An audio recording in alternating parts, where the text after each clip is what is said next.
Putin grabbed the phone and called the Soviet military garrison in Dresden. "We need immediate protection," he said.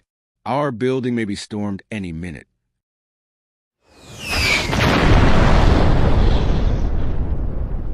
In the city of Dresden, a Soviet KGB officer named Vladimir Putin, 37 years old, sat behind a worn wooden desk inside a quiet villa at Angelika Strasse 4, the local KGB liaison office, working hand in hand with the Stasi, East Germany's secret police.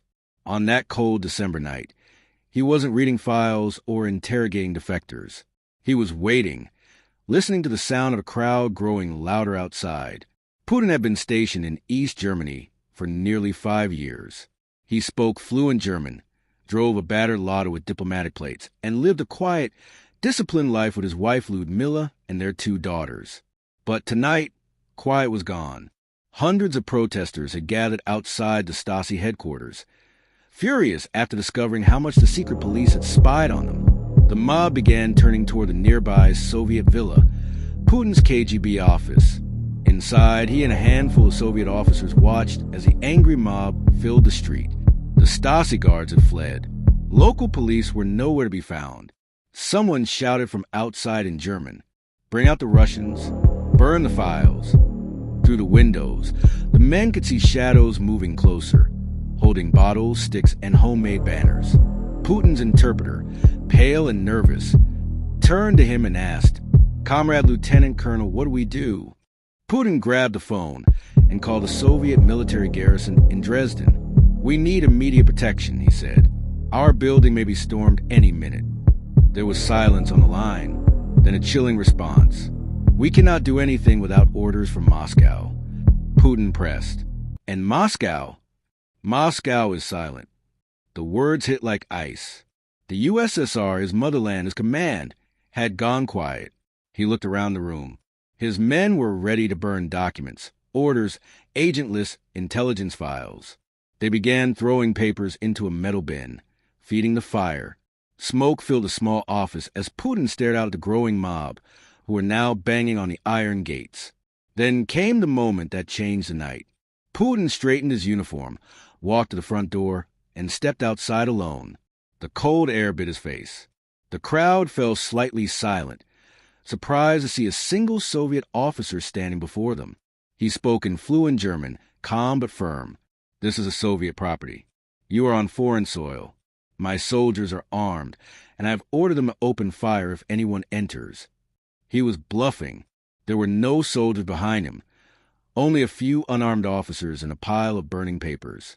But his voice, steady and controlled, carried authority. The mob hesitated. A few men exchanged looks. Then someone shouted, "He's lying. There are no troops." But no one dared to move first. For several tense minutes, the standoff continued. Finally, the crowd began to disperse, first in dozens, then in hundreds.